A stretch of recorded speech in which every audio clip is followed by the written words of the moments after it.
Assalamualaikum warahmatullahi wabarakatuh. Selamat siang, salam sejahtera untuk kita semua. Kepada yang terhormat Ibu Ika Rizky Melia, MPD, selaku dosen pengampu mata kuliah kurikulum dan pendidikan, dan teman-teman yang saya banggakan. Baik, sebelum lanjut ke pemaparan materi, alangkah baiknya saya memperkenalkan diri terlebih dahulu.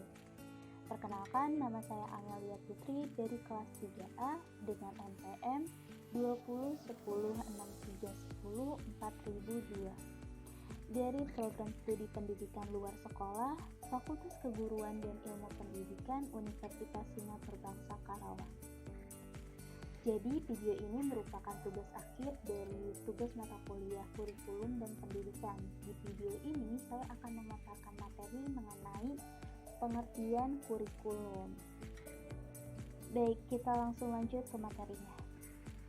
Kurikulum adalah mata pelajaran dan program pendidikan yang diberikan oleh suatu lembaga penyelenggara pendidikan yang berisi rancangan pelajaran yang akan diberikan kepada peserta pelajaran dalam satu periode jenjang pendidikan.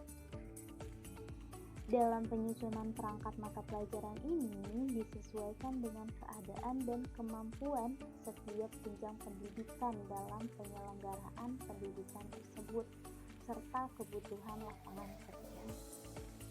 Lama waktu dalam satu kurikulum ini biasanya disesuaikan dengan maksud dan tujuan dari sistem yang akan dilaksanakan tersebut. Lanjut, secara etimologis, kurikulum berasal dari bahasa Inggris, yaitu kata kurikulum yang berarti rencana pelajaran. Kata kurikulum sendiri berasal dari kata kurere yang berarti cepat, tergesa-gesa, menjelajahi, menjalani, dan berusaha. Menurut Hasibuan tahun 1979. Dalam Kamus Webster tahun 1857, kurikulum diartikan sebagai rancangan sejumlah mata pelajaran yang harus dikuasai oleh siswa untuk naik kelas dan mendapatkan ijazah, atau bisa dibilang menyelesaikan studinya. Selanjutnya ada definisi kurikulum menurut para ahli. Ada beberapa diantaranya yaitu menurut George A. Beckham tahun 1976.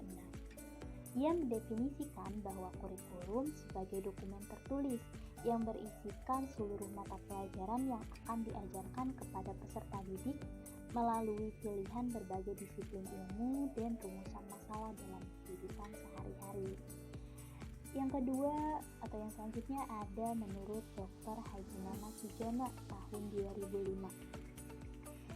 Beliau mendefinisikan bahwa kurikulum merupakan niat dan harapan yang dituangkan ke dalam bentuk rencana maupun program pendidikan yang dilaksanakan oleh para pendidik di sekolah. Kurikulum sebagai niat dan rencana, sedangkan pelaksanaannya adalah sebagai proses belajar mengajar. Yang terlibat di dalam proses tersebut yaitu pendidik dan peserta didik. Dan yang ketiga atau selanjutnya ada definisi kurikulum menurut CF tahun 1968. Ia mendefinisikan bahwa kurikulum merupakan seluruh pembelajaran yang dirancang dan dilakukan secara individu maupun kelompok baik di sekolah maupun di luar sekolah. Menurut Hamid Hasan tahun 1988.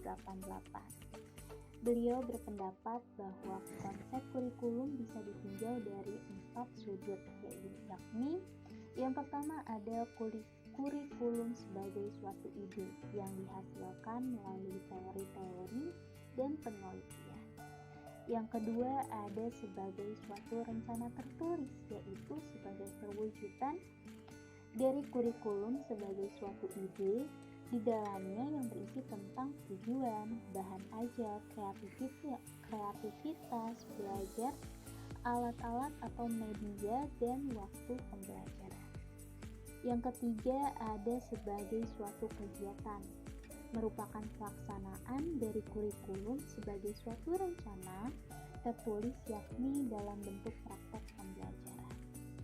Dan yang keempat atau yang terakhir ini sebagai suatu hasil, yaitu konsekuensi dari kurikulum sebagai suatu kegiatan melalui ketercapaiannya tujuan kurikulum terhadap peserta didik.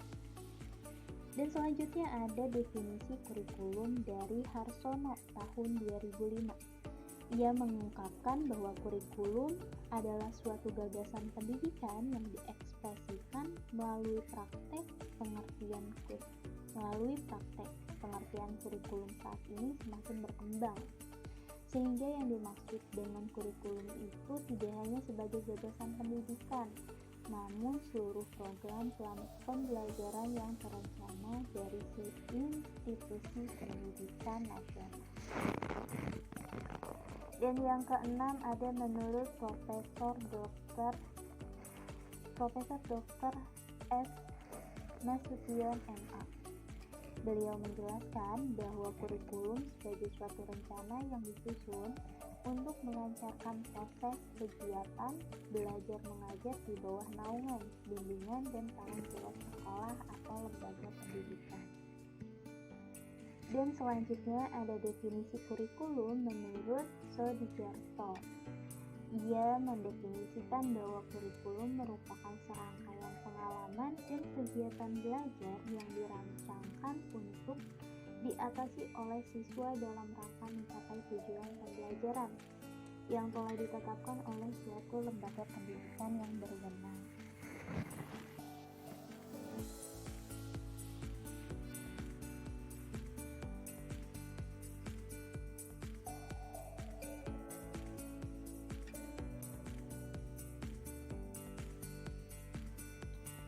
Adapun di Indonesia dalam Undang-Undang Nomor 20 Tahun 2003 Pasal 1 Ayat 19, Konstitusi menyatakan bahwa kurikulum adalah seperangkat rencana dan pengaturan mengenai tujuan, isi, dan bahan pelajaran, serta cara yang digunakan sebagai pedoman penyelenggaraan kegiatan pembelajaran untuk mencapai tujuan pendidikan tertentu.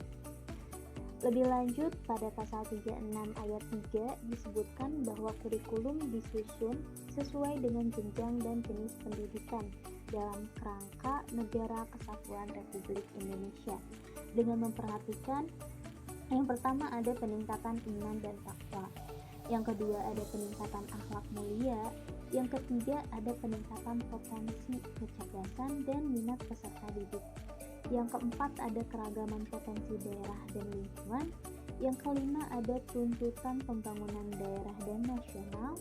Yang keenam ada tuntutan dunia kerja. Yang ketujuh ada perkembangan ilmu pengetahuan, teknologi dan seni. Yang kedelapan ada agama. Yang kesembilan ada dinamika perkembangan global. Dan yang terakhir atau yang ke-10 ada persatuan nasional dan nilai-nilai kebangsaan.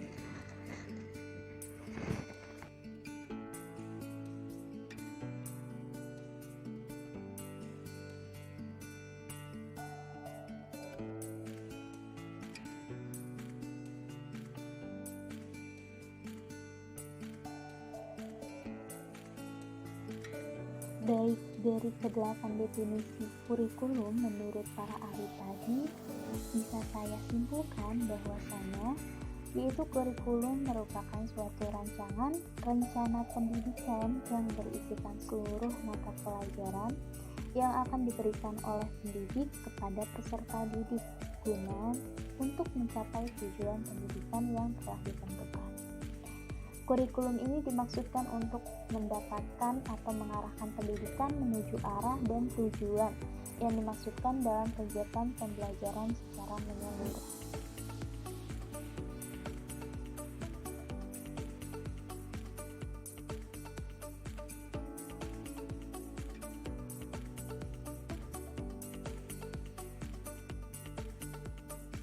Cukup sekian video pemaparan mengenai pengertian kurikulum dan sekaligus sebagai tugas akhir dari mata kuliah kurikulum dan pendidikan, kritik dan saran yang membangun tentunya akan saya terima dengan lapang dada.